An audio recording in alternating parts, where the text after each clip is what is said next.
Pixel. You know, who does I sound like? I sound like the guy that does all those, like, Danny Trejo movies, like, in Machete. Yeah, you think so? Yeah, kind of. That's pretty cool. Wow, that was awesome. You think you're pretty cool? Should I intro the... Ladies and gentlemen, welcome to the Grunting Podcast. Do it. My name is the Grunting Machete. Man, the silence is perfect. Ladies and gentlemen, welcome to the Grunting Podcast. My name is the Grunting Pixel. With me, I have two people. One is named Steph. Steph, say hi. Hey. That's not what I told you to say. Hey. Oh my god. And the other one's name's Alex. Hey. And the other one's name is Alex. What's up, girl? Jesus Christ. And Jared is not with us because he's too busy going on like some business trip or something, making money for his family or some bullshit. I don't Lame. know. What a fucking idiot. Providing for his fucking wife and kid or something. I don't know. He's an asshole. Asshole? Yeah, he's an asshole. No. You said asshole. Hey, you know what, Alex? You said ATH hole. Why don't you shut your ass up? So, he won't be here. So, we only have 3 topics currently. Wow, thank and if we you go for too that. fast, Alex, I'm going to kill you. I'm going to end your death. Obviously, if we have 3 people, then we only have 3 topics. You didn't let me finish, you fucking son of a bitch! Now, so we have 3 topics currently. And 3 people also. But, if we go through the topics too quickly, we will have more than that. Will we? So, let's start with the fucking cunt. Alex, do your shit, Yo, you what's asshole. up? Oh, what's my topic? Let's see. I don't know! You tell us, idiot! Okay, I'm scrolling up to find it. Jeez, here we go. Okay. My topic, what was one of the biggest life events that you learned the most about yourself from? Okay. Dan, go. Pass. No, I don't know, because as we've learned through these various podcasts, there's been a lot of different events in my life that I learned a lot of shit from. I don't know, I think the thing that I learned the most from was, it was my first real, like, I don't want to say breakup, but like, heartbreak, I don't know, like, it was my first, like, loss of love. So, Fucking I think that I learned a lot about myself at that point. What are you, dude, what's your problem? What's your problem? You just copied me. Oh. Anyways, continue.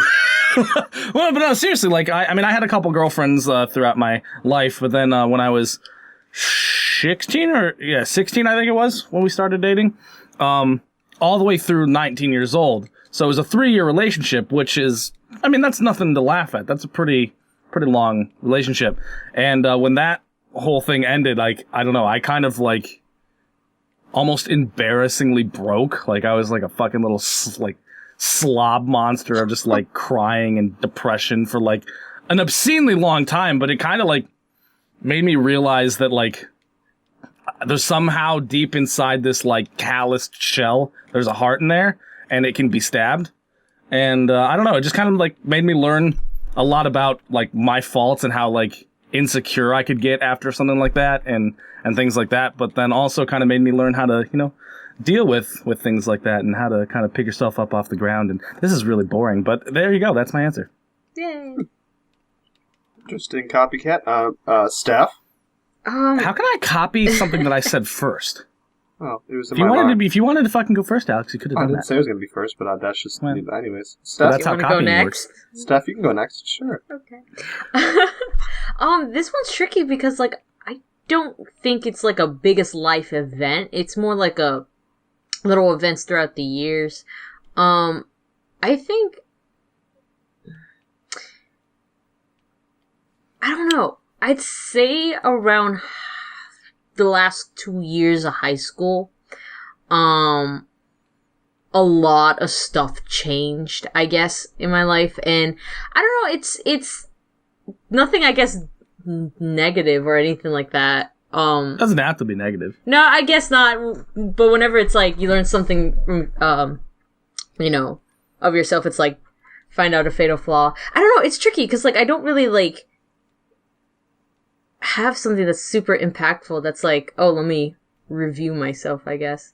Yeah, I don't know. This is actually really difficult because I don't really like think about, I guess, myself. I don't know. That's I don't think about myself. Like, yeah, I kind of like do things. I don't really like sit back and like analyze like, you know, this is the kind of person I am. I kind of just do things. But I guess like I guess when like responsibilities kind of like piled up on each other and like I'm trying to like transition between like being a teenager and adult between like the last 2 years of high school and I guess into college, I guess like I learned a lot about like, you know what, actually I think something popped into my brain. I think when I started dating you, GP,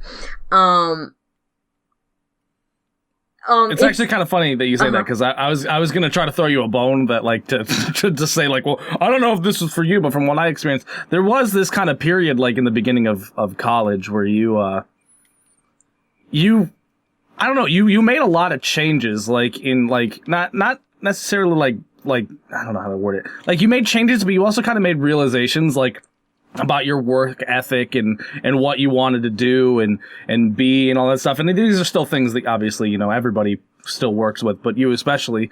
But there was a lot that happened kind of at the beginning of college where you know, you were really kind of looking at yourself and other people and just kind of figuring out, you know, who you are and what you're supposed to do and what's the right thing to do and how to compromise, you know, yourself for other people, but also put yourself enough forward that you're not like giving up everything for other people. I don't know. I thought that the beginning of college had a pretty significant... I think so too. And it's less about like college, and I think it's you because like, I know that's like, that sounds bad, but like, because like, you're really one of the first people who kind of like pointed out like, hey, you're acting like this whenever this happens, or hey, have you ever realized that you do this when this happens or whatever? It's because I'm like crazy analytical. Yeah, it's like, and then so like you pointed out all these like abilities and flaws, and I'm just like, you know what? I didn't even think... That sounds terrible. No, it's not bad. Like, that's when I started dating you, I realized all the flaws in myself because you wouldn't stop pointing them out to me, you fucking prick. Because, like, when I was back in high school, like, I was kind of, like, with a lot of, like... It does sound terrible. Oh, man. A lot of, like-minded and, like, a lot of similar people who were very similar to me. And so, you know, we didn't really see the contrasting differences because there really weren't any. But when... And I haven't really been in a relationship that long, either. I think the longest relationship I had, up until that point was probably 2 months. So, like, that's not enough to understand somebody and get close to somebody enough that you feel comfortable, you know, analyzing them and telling them and giving them, you know, encouragement for improvement and stuff like that. And when I started dating you, it was kind of like, all of a sudden, that, like, I got an editor for my life story, essentially. And it's interesting because at first I kind of was just, like, resistant because I'm just like, this is just what I've been doing for so long and nobody has complained about it. But, like, I guess... I didn't complain. You didn't? I guess complain's the wrong word, but nobody's really pointed it out as a problem. And so I'm just like, geez, what this... Well, I mean, there would just be, like, conversations that me and you would both have where we're just like... Man, like, what are, like, I would say things that I didn't like about me, and, like, things, like, we've both had those kind of, like, relationship moments where we're just like, hey, what are things that we know are problem areas, what are things we need to both work on, and stuff like that, and I feel like that's when most of that came out. Like, I wasn't just flat out going, like, I don't know why I feel like I need to defend myself, but I just wasn't flat out going, like, you fucking fix that, you fucking prick. Like, it wasn't like I was just going, like, here's all your problems, I'm amazing, goodbye. Like, they were during our relationship work moments. And I also think that, like, with the less people you hang out with and the more time you have with yourself, the more you're more inclined to examine yourself, because when you're with people a lot, you know, are distracted with whatever you're doing, but more importantly, you tend to, and at least in my case, just analyze or like try to understand other people. You're more focused on them rather than yourself. And so, you know, especially recent years, I feel like I have a better understanding of myself, mainly because I just have a lot of time to myself. Like either working, working either of my jobs or like just, just being by myself and all that. And I just, don't, you obviously don't have free time to like, go party or whatever. And so, like, I have time, not necessarily for reflection, but, like, the realizations are more obvious. And they're not drowned out by the social noise, I guess. Good. Interesting. That was good. Yeah, I mean, I find that, like, yeah, you're onto something. Like, the more that you're not necessarily alone, but the more that you're not doing anything, the more into your brain you go. Like, for me, and I feel like this is for a lot of people, so I don't know why I specified for me, but showers in that, like, 30 minutes before you actually fall asleep when you close your eyes are like the moments where my brain's just like analyzing everything and just going like deep into thought, where I'm literally doing something so mundane and routine that my brain like literally needs to focus like very little brain power on it. Mm-hmm. Yeah, because we hard in the busyness of life, we don't have a lot of time to just like sit around and just like do nothing but like showers and shitting on the toilet and going to sleep. You know what I mean? Or like actually times where we can sort of just sit and to actually think about stuff for once. Can I say something that's kind of like a little off topic, but kind of hand in hand with what we were saying? Probably not. Is that like, I've been having this thing recently where it actually makes me feel like an old person, but like, I was thinking about it the other day, and I'm like, you know what I want to do? Honestly, like, actually want to, not like, oh, I think that'd be fun. Like, I literally want to do it. Is just fucking take a fucking tent, take some fucking pans and some fucking canned food and stuff like that, and then just go into the woods for like 3 days and just go camping. Like, back when I was a kid, like, my parents were like, let's go camping, and I'm like, fuck camping, I got Halo. But like, now that I'm like where I am in my life, just taking a fucking weekend away from everything, the world, technology, everything, and just fucking sitting in the woods, just chilling with a couple people, fucking talking, you know, doing fires and shit. Just, that sounds like the most fun thing to do right now. Yeah. And I feel like a fucking hippie by saying it, but God, that sounds honestly fun. I think that's like a popular thing to do nowadays. Is like, it? At least like, I just hear a lot of people talk about it, you know, where I work. Really? And yeah, because I haven't heard a single person. The only person that I've heard of even talk about camping. I almost said campaign. Camping. Yeah. In the past like year was my brother, and he was like, "I want to go do that." I'm like, to that's be a good fair, idea. though, the people like, I mean, they don't work with me anymore, but the people who I used to work with, they're very active people, though, so that could be very much in line. Like somebody who's more like, you know, spend time in-house or just hanging around, you know, with friends at the bar or whatever, are less inclined to do so. But, like, my active friends, you know, enjoy camping and, like, you know, walking or riding bikes on the beach, like, really early, like, we're talking about, like, 7 in the morning kind of thing. So, like, I guess it depends on the kind of person. And I guess, like, because my social sphere is very small at the moment, I guess I'm only seeing that. That could just be me. I'm That's sure interesting. It's also probably like different per area too. You know, because, well, to be fair, like though, Florida doesn't really have that many good camping spots. I did go, I did camp for a while though. Not for a while, but like, for a good couple of days over at the Everglades. And like, I guess it just depends on a variety of factors. Well, the other thing is, I'm pretty sure that when you went camping, you did it with your family. Like, I don't want to go with my family. I want to take me, you know, you, a couple of, like, really close friends, like and me. like that be it. It wasn't with my family. Well, I don't know about you, It was with, it was a school thing. Well, that was years and years ago then. Yeah. I mean, shit, because that was what, high school? You've been out of high school for like 4 years. Don't make me think about that. But anyways, I found it fun, and it's something that I'm inclined to do. Why don't you want to again. think about that? So, I don't want to think about that. It's been four. That's way too long. Like, I don't. And that was since your senior year. Yeah, dude. Like, it Makes me feels feel like. old. Yeah, because, like, to me, it felt like I your graduated entire last year. duration of high school has happened since you were in high school. Oh my god, dude. Dude, I don't know. A lot of people, it's funny, a lot of people are just like, man, I hated high school. I'm just like, dude, I loved high school more than I loved But you're college. also at a very, like, unusual situation. My situation was special, and it was a very small school who happened to all have people that were basically the same. Nerds. Like, yeah, it was. like, it was an IT school, so like it was a. Well, even school. at that, like a lot of IT schools can be very large with a lot of different things to do, but like your school was a bit smaller, so like 600 that could have people, actually and made that's like all grades. Well, and it could have, because it was smaller, could have actually been worse, because then you'd only have a couple people of all like the same like-mindedness. But for some reason, there was a lot in your school that were all on the same wavelength. Yeah. I loved high school. I freaking loved it. Our high school didn't have any walls, which is like the weirdest thing ever. Like we had. I don't understand what that means. What was holding walls. The ceiling up? Well, no, I mean there were walls, but there weren't like There were no classrooms.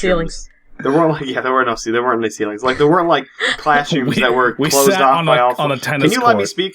No, I'm making a joke that's funny. That's not funny. Oh, maybe it would be if you would let me finish. Maybe if you would let me finish my original story, then you'd be able to say your joke. Hey, put a tampon in. But baby. anyways, it already is. Anyways, so my high school, like, there were just dividers with cabinets and things. It wasn't like you could walk through the hallway and one whole side of the wall would be pretty much removed. So you're pretty much walking through classrooms while you're walking through the hallways and stuff. And it was just a weird, interesting environment that I enjoyed my 4 years of. And now I've been out of high school for over 4 years now. And it's just like, what the? Because that's the thing, is we're all college grads. Like, that's a weird thing to think about. Yeah, and 4 years of college is just done and over with. Like 8 years of school. Well, I mean, 8 years just from high school into college. It apparently just was a blink of an eye.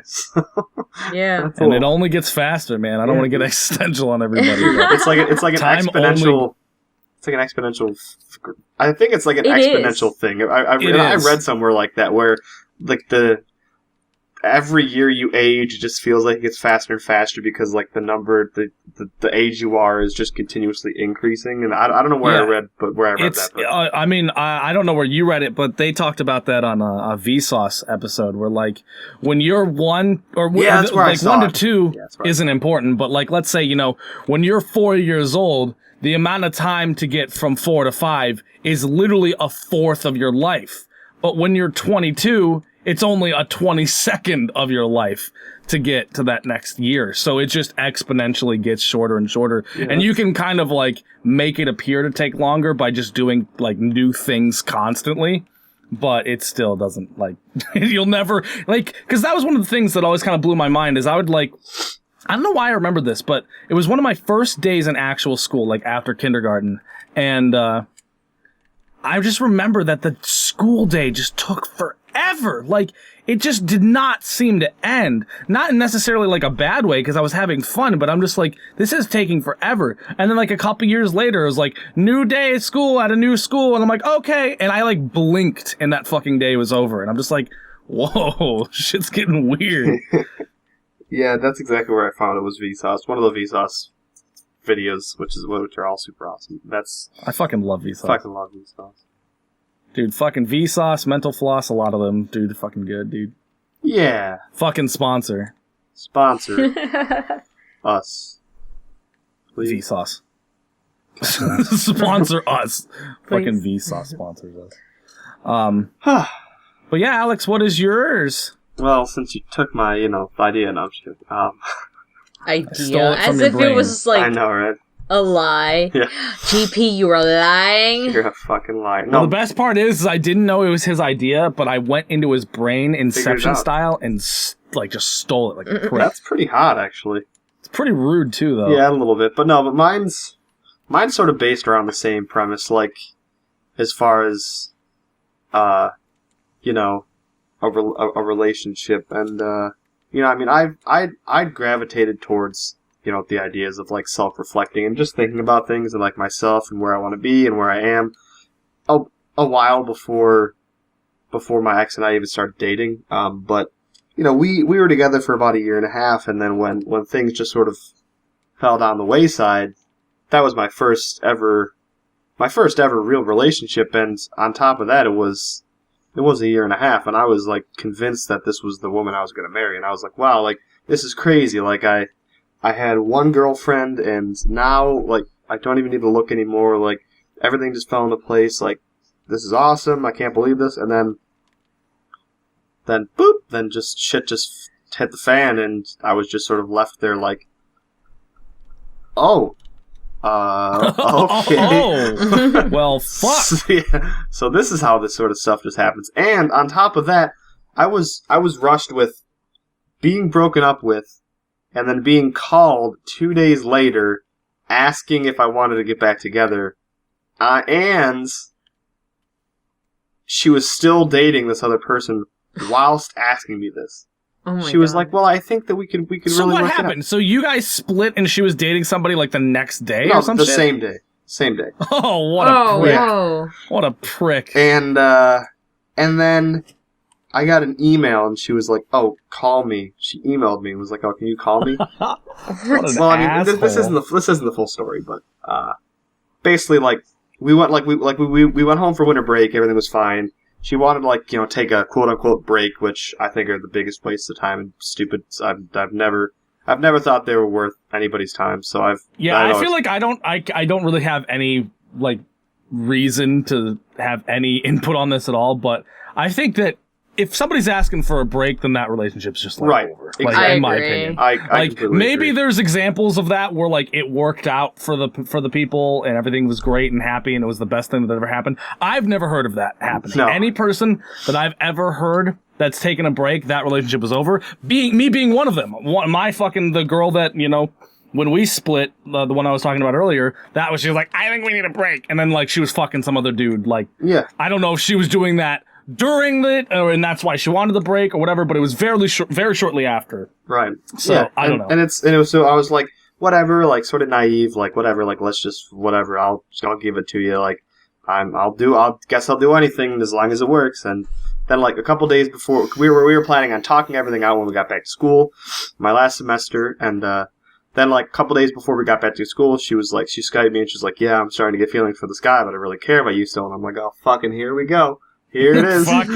fucking great. Here it comes. And so I was like, okay, I guess that's okay. I don't really know how I feel, but okay.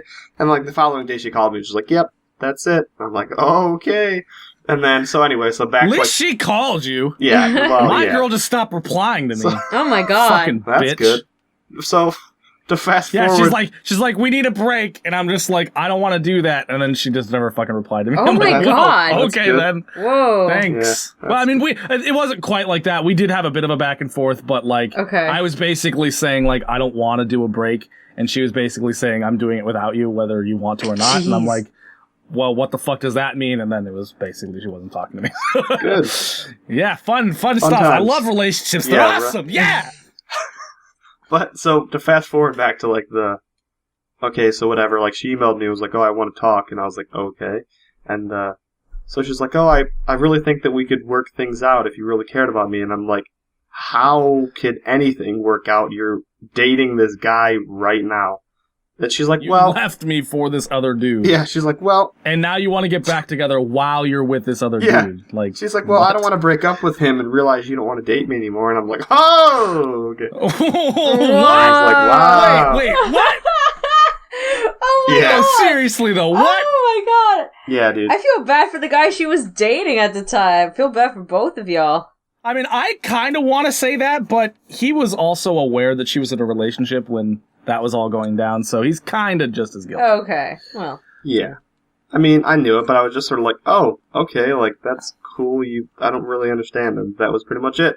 And then, so, like, after that whole thing, it was just, like, within, like, a 2-day period, I had my heart ripped apart, and then, like, so I thought, love of my life now wants to get back together with me, and so I was like, whoa, holy shit. And so, I remember talking to you at that, and you were really conflicted reasonably. I mean, that's understandably. Like, Yeah. You were in love with this bitch, and then, like, there was like, well, she wants to get back together. I mean, this could be better, but this doesn't have to be bad anymore. And I was just kind of like, I mean, go ahead and do what you need to do, dude. But, like, I've always kind of been of the mind if, like, she would leave you for somebody just, like, on the turn of a dime now, who's to say she wouldn't do it again? exactly. Type thing. Yeah, exactly. And so, like, that really threw me into, like, like, although I loved philosophy and self-reflecting before, like, that moment was really, like, sort of the moment where I completely dived into all sorts of different books and reading, and I took a couple philosophy classes, and I just sort of, it was like, my last semester was really like a big self-reflecting, introspective sort of time in my life, and so I was like, that was probably the biggest. Can I just point out something that's hilarious to me? This is what's amusing to me. You had a horrible breakup that was weirdly similar to mine. And you went into, like, philosophy and, like, all these, like, books and learning and knowledge and shit like that. And then in my same situation, I was just like, well, video games are fun, and that's all I did. So you fucking took that moment, and you're just like, I'm gonna improve myself, I'm gonna learn a lot about myself and life and the world and all this stuff, and I'm just like, I'm gonna shoot people in Saints Row. I mean, everybody has their way of just sort of like escaping reality, and that was just mine. Right. And I think no matter what, like, people, I think the moral of the story is, no matter how negative the experience is, there's generally a positive outcome from it down the line. It may not be a day later, it may not be a couple months later, but eventually the negative experience really shows the positives out of things, and really, like, it leads to you being a better you, regardless of how long it takes. So. Yeah, and that's not like an inherent truth. Like, sometimes it takes, like, you having to look at that and kind of find it. Like, you could, like, just be like, well, that was the most horrible thing in my life, I'm never thinking about that again, and then never have a silver lining on it. Right. But, like, sometimes you might have to, like, look back and just kind of go, like, you know, what was that situation? Yeah, exactly. How the hell did that all go down? And then kind of find something to learn from it. Like, for me, I kind of learned that, like, as kind of cliche as it is even if you love somebody, like, to the point where you can't even imagine, loving somebody else, that doesn't mean that that's, like, the only relationship you can have. Like, you will find there's always another person out there for you, type of stuff. Exactly. So. There's always more fish in the sea, you know? Yeah. Although I don't know why you want to fuck fish. That's weird. Well, did you ever watch that video of that dolphin fishing that headless fish? That was pretty hot. No, I did not. Yeah. I never heard of a dolphin fishing a headless fish. I heard about the one that you were fucking one. Yeah, whatever. No. Fishing, it's all the same. Yeah, whatever. Fishing, fucking, it's the same thing. All right, on to the next topico, unless anybody else has something really less to say about that. Nope. Then on to the next topic. I'm sorry, I just thought of this, but I guess it just brings a whole new meaning of sleeping with the fishes. That was probably the funniest thing you've ever said, Steph. Fucking funny. That's it. That's the quality. That is the quality to expect from me. Top tier. Top tier. All right. All right. Who's next, babies? Stephanie. What? Do your topic. Okay, this one's actually about video games.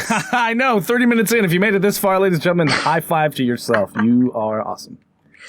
You're okay. Well, no, they're awesome. All right, yeah, they're pretty awesome. Anyway, sorry, Steph. Okay. I think they're okay also. They're pretty awesome. Yeah. See, Steph loves me more, bitch. Nah. I said okay, awesome, both of them. See, I was trying to satisfy both camps. Mediate here. Why do you want to satisfy Alex? No, it's not. Okay, well. Okay. She satisfies me, alright, Dan. Oh, she does. Do your fucking topic. She sure satisfies me. Oh my god. I'm gonna satisfy your ex, bitch. Okay. I mean, go ahead. And that girl that you wouldn't kiss. Ooh. I'm gonna mouth her with my mouth. And then I'll just fucking... Bitch. I don't know. Fisher. Yeah. Fisher. Oh my fish. God. That's funny. Steph! Hey, okay. Go! So, open world experiences in video games. Do you think you get more out of those experiences compared to the linear ones? Like, so, I guess what I was thinking is, that a coworker of mine, she's, like, into game design too, and we were talking about, like, the spectrum of how games are presented, or at least their stories, are presented to the audience. And it doesn't have to be story. Sometimes gameplay can be done this way too, where, you know, you have one side of the spectrum, which is, you know, a linear experience where, you know, you get from checkpoint to checkpoint, and really the only thing the only thing that's standing between you and the next chapter is, you know, your skill of passing through this conflict. And then the other side of the spectrum would be these open world experiences, basically branching paths. And, while there is like that skill check, most of the time, the main focus really is to choose, you know, what direction you want to go. So it comes down to, what do you feel like gives you, I guess, a more full experience? You know, do you like having, these multiple pathways that you can potentially go down, or would you be, you know, completely fine with a linear world that has a lot of content in it? So, I mean, this is just a mix of opinion and what your experiences are. But yeah, so to reiterate the question, do you think you get more out of open world experiences than linear ones? Alex. I think... See, I've always enjoyed, like, the open world atmosphere and the open world experience. Just coming from an RPG lover, and just really being exposed to a lot of that sort of stuff with different MMOs and stuff that I played over the years. And so I really enjoyed that sort of stuff. Like, specifically, like, RuneScape was a big influence on my life. I played that, and I still do. I have, you know, for years, I have 100 days on it or something crazy. And that was something that was really kind of cool, because it wasn't necessarily linear, and you could really just sort of make your own path and do your own thing. Now, that being said, I think it also depends on the game. You know, I think it also depends on the type of game that the developers are really sort of trying to, you know, produce. You know, I don't think every game would be as, I guess, fit for an open world versus a linear world. And there are a lot of games that, like, you just play it, you go through the missions, and you beat it, that are really just as fun. But I think, see, this is a really hard question for me to answer. Well, not one, because I'm not nearly as knowledgeable on video games as you two, but I enjoy them both so much, because I think they offer, well, and I guess they really do offer, two completely different experiences. Because in one aspect, in the linear world, you know, sometimes you don't really feel like doing anything more than just following a set storyline and just letting the game take you through the motions. You know, Halos, Call of Duty type things, where it's just very much like, go through the missions, you do it, and while you're going through the missions, you get an awesome story, and you go for it. But other games, you know, like Destiny and you know, Elder Scrolls and Skyrim and stuff like that, where they're a little more open world oriented, are also super cool, because you still get that same story, but you're not bound by the specific steps that are needed in more of a linear type of game. And so I think, I don't know if I have an answer if I enjoy one more than the other, because I think it really just depends on, like, what you're feeling like playing. You know what I mean? If you're, you know, and I don't know if that's the answer that you were looking for and stuff. But that's sort of how I look at it. I enjoy them both probably equally. But I think as far as getting more out of, and I don't even know if I've answered the question, but as far as getting more out of one versus the other, if I had to choose, I would probably say I feel like I get more out of open world games versus linear worlds. Not necessarily because there's more or less content involved, but just because you can sort of morph it and sort of twist it and form it to the type of story that you want to happen, or sort of the experience that you want. You can sort of make it your experience, and the experience that you were sort of going for, as opposed to just being guided through something that you really don't have much control over, minus if you die or live, or the difficulty, or let's say, or something like that. So yeah. That's sort of my input. Okay, that's fine. Do you want to go, Steph, or do you want me to do? You go next. All right. So for this one, there's two kind of points that I want to hit on. The first one that I want to hit on is I kind of want a clearer definition of what getting more out of means, because if you're trying to say like, do you get more out of like time and the amount of things you can do, then the answer is going to be the open world every time, because you're going to spend more time in the open world, and they're going to be a lot more like, I don't want to say like riffraff and chuff, but like there's more things to do, whether they're filler or supplementary or, you know, primary to the game.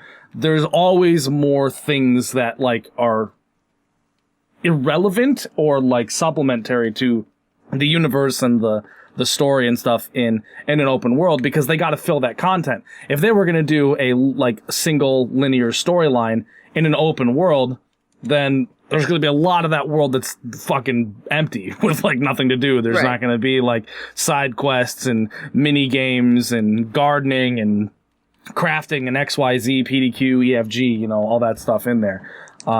So if that's the question is, do you get more things to do and more time out of, then yeah, I would say the open world. But for me, it really kind of comes down to, and this would actually be interesting for Jared, so maybe we'll ask him the next time he's on. But for me, it comes down to, do you want a great story or do you want a great world? Because that's pretty much the direction I was heading towards. Because I'm just gonna give you kind of part of my answer, you know, as a good example, where as much as I love these open world experiences, like you know, the giant RPGs, you know, we're talking about, you know, Elder Scrolls, Fallout, and all that. I think what my issue seems to be is that, I know this sounds a little silly, but too much freedom and too much content.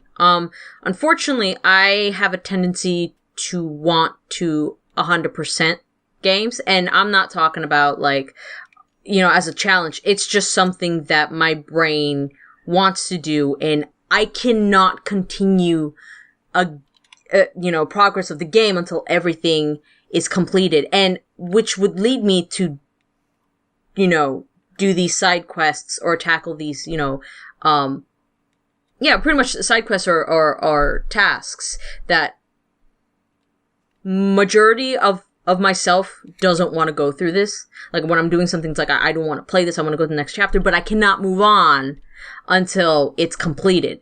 And it brings up gaming fatigue, and unfortunately I just end up dropping the game altogether. A really, really good example would be Amalur. Where I would not move on to the next area until every single side quest and every task has been completed. And for those who have not played that game, it is a very large game.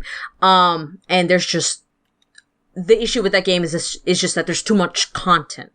And there is direction where that, here's the main storyline, but aside from that, again, it's a too much freedom issue. And unfortunately, the way that my brain is wired, I just end up essentially going through a grind fest, and it's not fun. It stops being fun. And then I know it's like mostly my fault, but it's just that's how I play. So my preference will lean towards not necessarily directly linear, but you know, because I'm okay with like dialogue choices and whatever. But the question was that you had though is, do you get more stuff out of it? This seems to be like you're talking about like, what do you prefer more? Yeah, I guess so. Like it's what you get more out of in terms of experiences. Because while I can technically get more out of open world experiences, so the question should have been, which do you prefer? I guess so, but it's like you personally, what do you get more out of? I get more out of linear games because I actually complete those, you know, as opposed to open world games where there's so much content that I get frustrated and I just don't end up completing them anyways.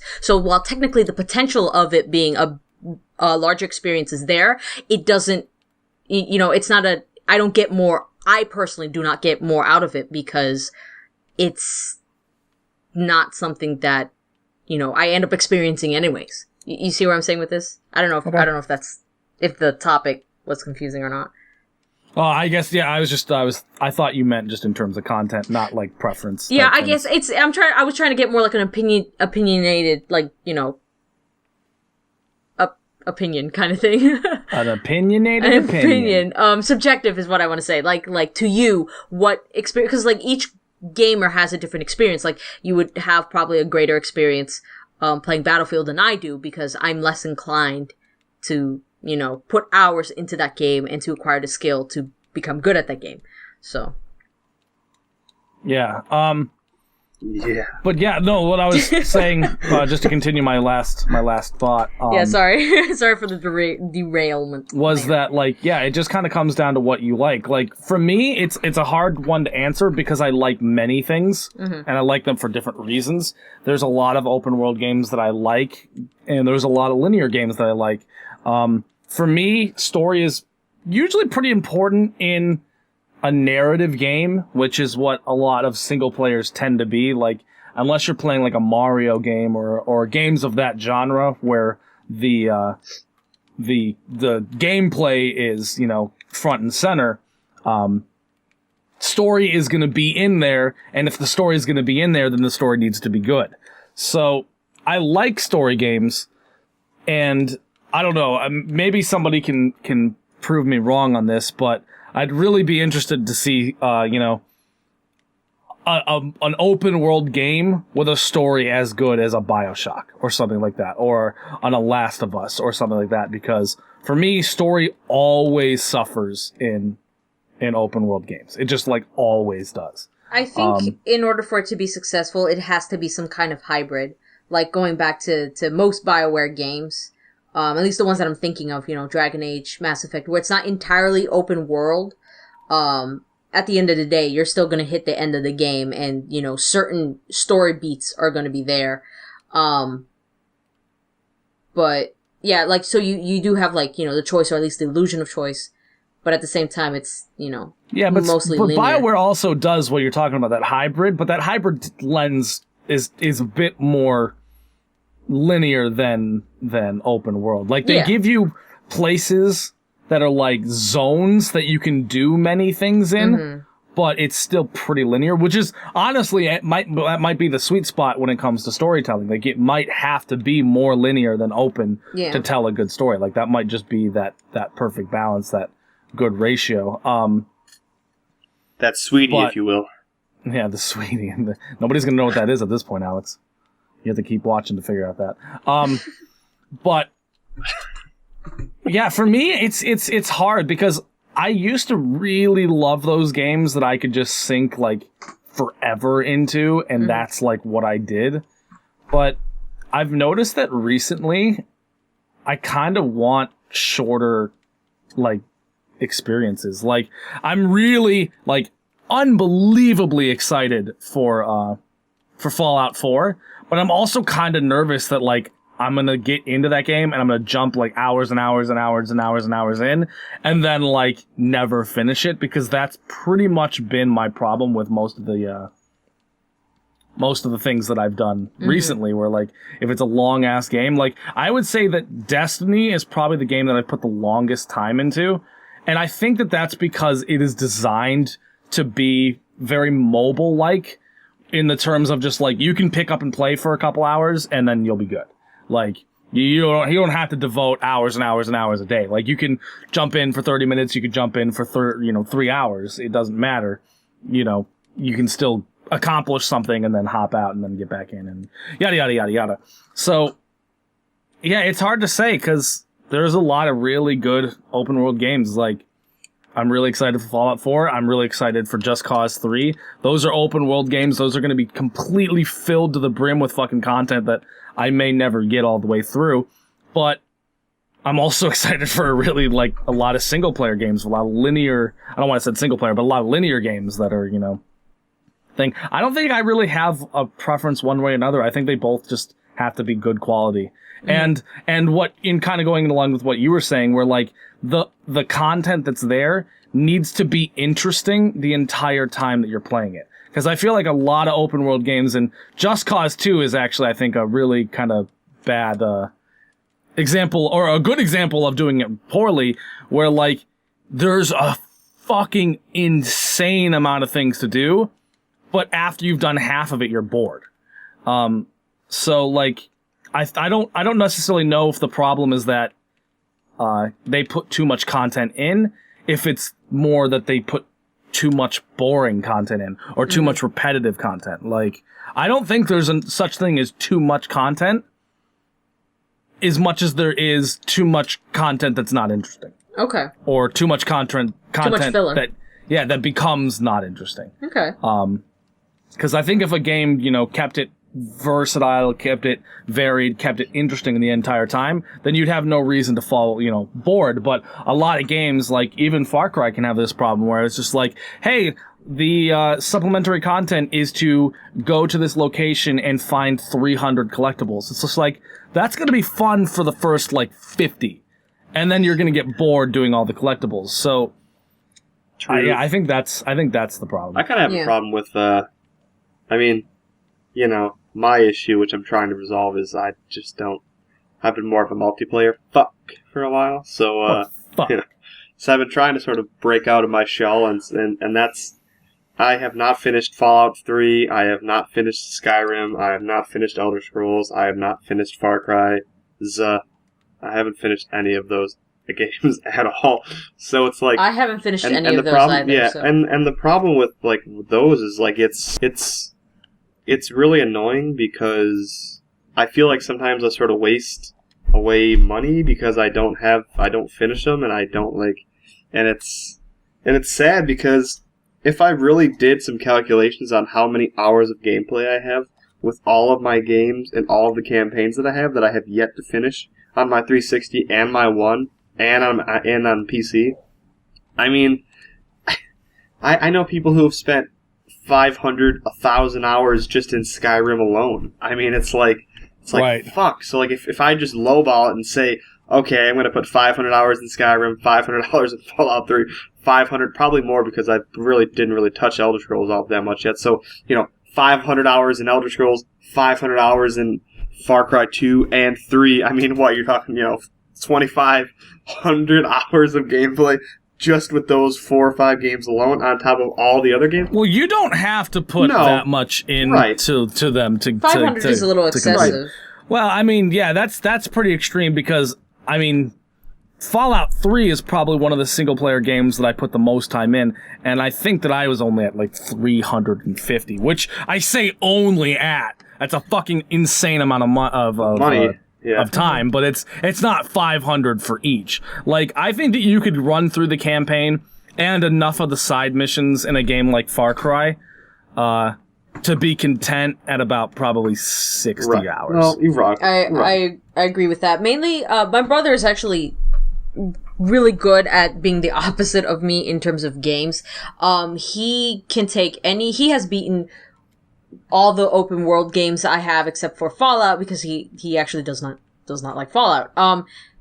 He has beaten the main campaign for Far Cry 3, Amalur, I'm trying to think of other ones I have, but basically these big open world games, and all he does is just run through the main campaign, and maybe a few side quests, but he's actually focused, and for him, it took him actually, a decent amount of time to beat, really only what GP mentioned, only 60 hours.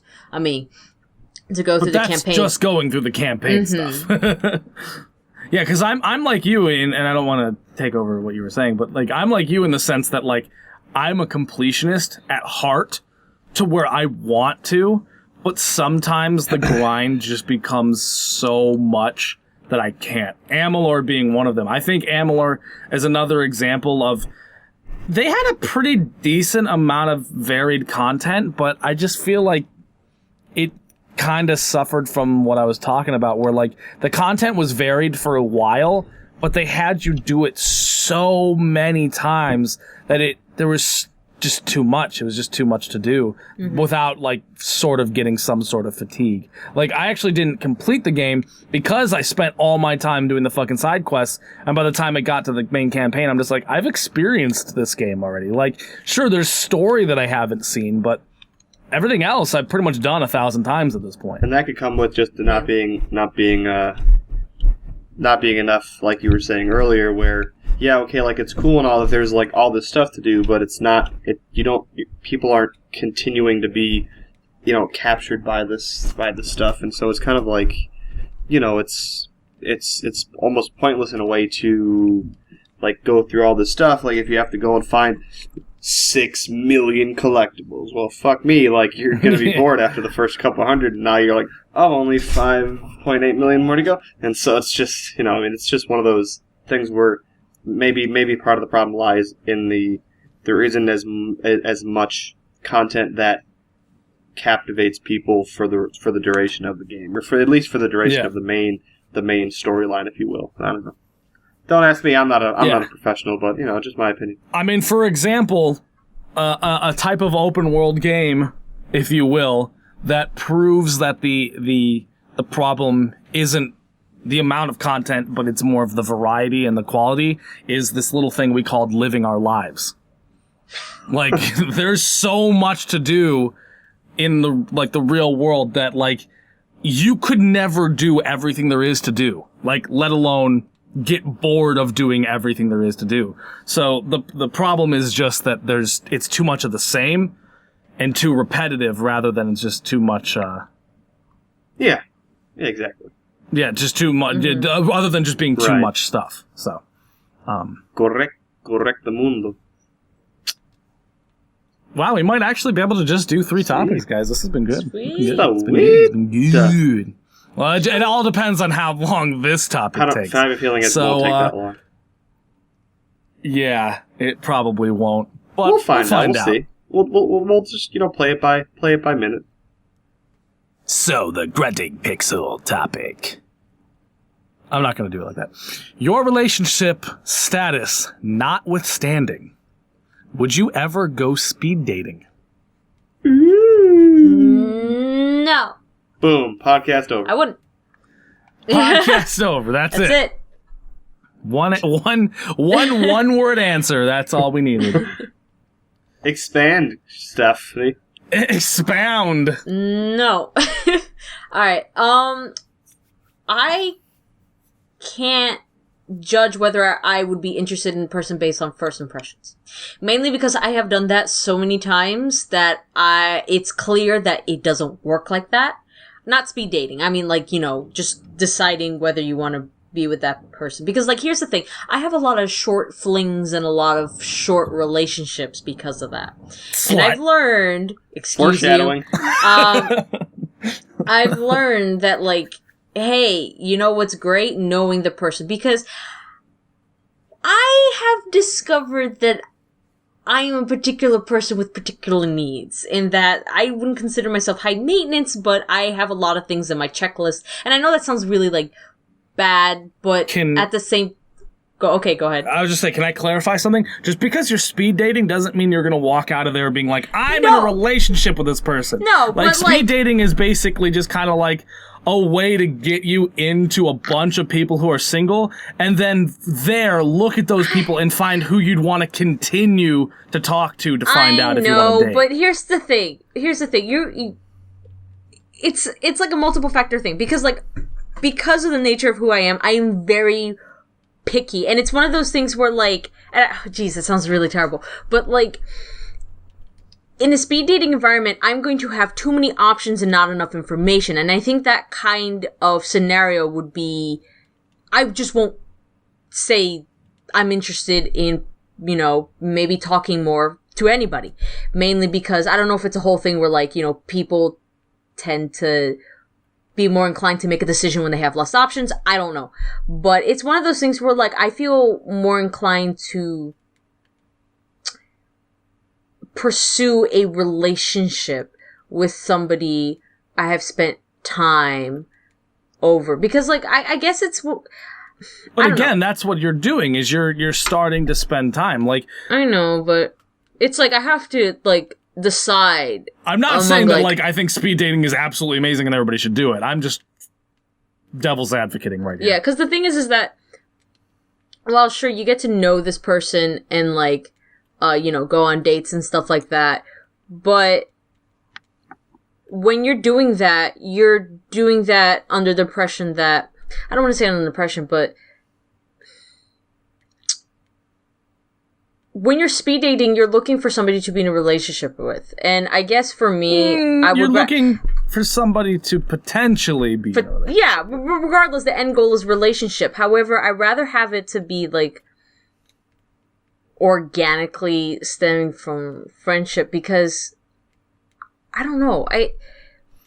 Well, I think the thing is that most people would prefer that, but speed dating is usually for adults or people who like have careers and don't go to bars or don't want to meet people at bars or don't like if you're a kid or your current line of work you deal with a lot of people all the time, so that's a little bit different. But like if somebody's doing an office job or anything like that where they're communication is limited, or maybe they have a lot of communication they can do, but they are working with a bunch of people who are in relationships or things like that. It's usually kind of like you don't want to do like the bar scene type thing or necessarily the online, but you do want to just kind of like get in there, meet some people, blah, blah, blah. I guess it's because like, I don't know, this might not be right, but like, I guess it's like, I'm the kind of person who doesn't like pursue relationships. They kind of just, I would prefer if they kind of just happen. And I know that can be really messy, but like, I just want relationships given to me. I'm not, no, it's just like, I'm not the kind of person who like goes to like, like if I were single, like I'm not going to go to an online dating site. I'm not going to go, even if my situation wouldn't allow me to, see anybody at work or whatever. Right. I don't think I would feel comfortable just going out and essentially fishing for people. And I know that sounds bad, but it's what it feels like to me. Either like going to a bar or to a party or whatever. I don't feel comfortable meeting new people who could potentially be, relationship material in that kind of environment. I don't know. To me, it makes me feel uncomfortable, and I don't exactly know why. It's just, I don't know. You're allowed to be wrong. That's fine. Oh, excuse me. You're allowed to have an opinion that's clearly wrong, even though it's an opinion. Alex! Your answer, please. What'd you say? Your answer, please. My answer? Yes. My answer. I would have to say that I would try it, but I wouldn't really expect too much from it. Because I think, after you finish college, whatever, you're graduated, move back home or move away from home or whatever, it's a lot harder to engage yourself with the sex that you are attracted to. And it's because there's just not as many options. As a former graduate, I guess I sort of have it lucky that I'm 15 minutes away from the university that I graduated from, which is still pretty cool because... You're a former graduate? What?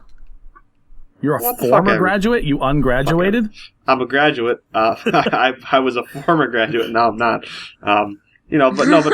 I went back and returned the diploma. And then they gave it back to me.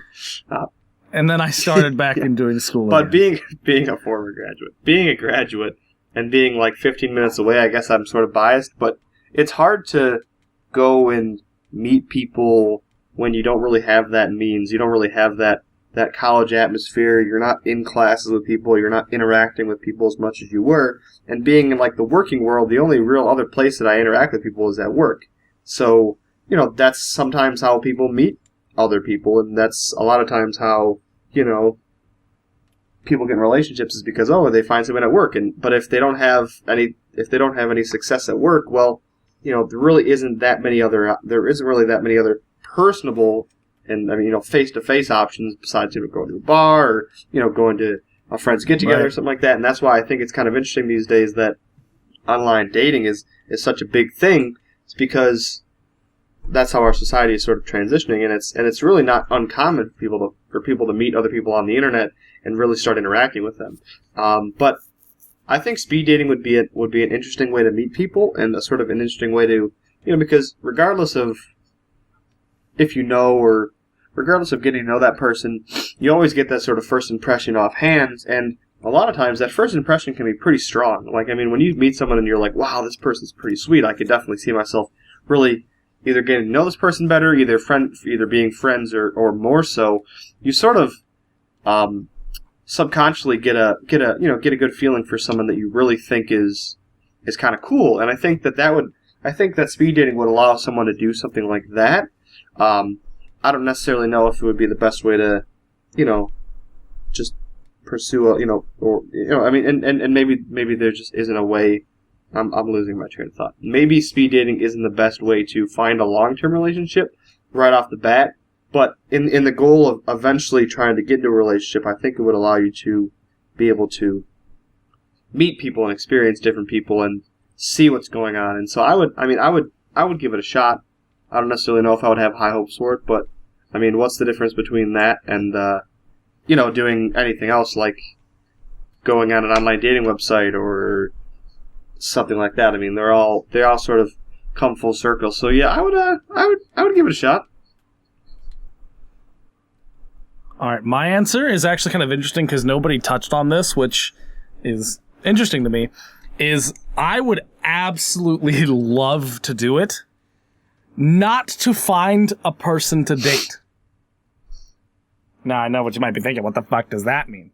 I want to do it because it's just a great way to train yourself to talk to people and break the ice with somebody and get comfortable talking to somebody and approaching people and doing that stuff, because everybody has this. I mean, sure, there might be that one charismatic guy in your group who's like totally has no fucking fear at all and he can fucking just walk up to anybody and get the numbers, I think, like that. But I would say most people, don't have that amount of confidence or fearlessness. I do. And a lot of people get really intimidated, when they see somebody that they like and they're like, I don't know what to say here, and they get weak at the knees and stuff like that. And I think that speed dating is a great way of just kind of being like, I have to break the ice with you right now. Let's do it. Oh, that one was really bad. That was really embarrassing. I feel so fucking terrible. Oh, you're gone? Okay, new person. Let's try it again, type thing like that. Yeah. And I think it's a really interesting way to just kind of get you better at communicating, getting you better at breaking the ice and doing that with I don't want to necessarily say the opposite sex, but with somebody that you might be interested in. Yeah.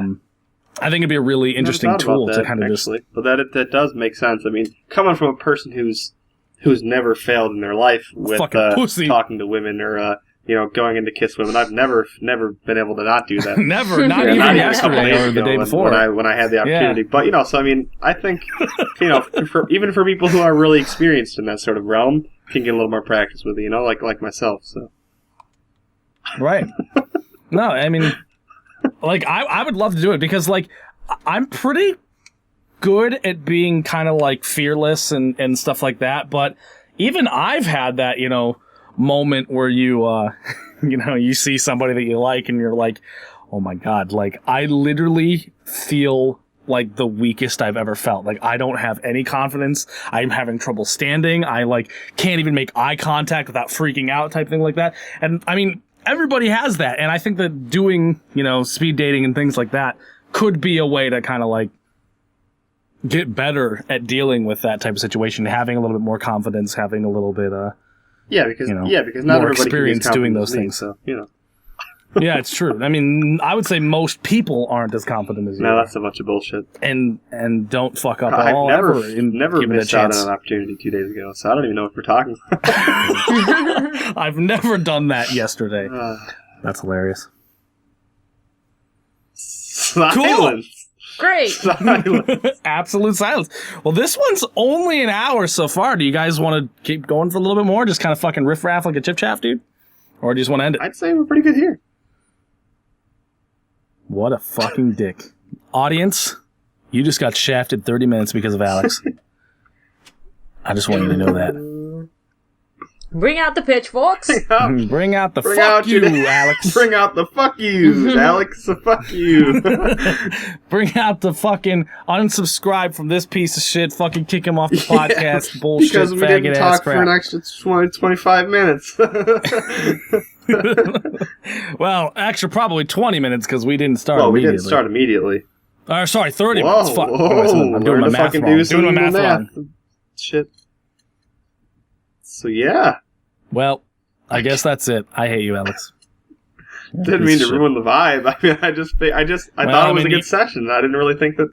You're definitely the biggest boner killer I've ever met. Well, it's not the first time I've heard that. That's definitely not how it sounds. All right, that's it. What the hell was that? A fucking plane taking off? Ladies and gentlemen. Ladies and gentlemen. Welcome aboard to Niner Niner. Ladies and gentlemen. We're here.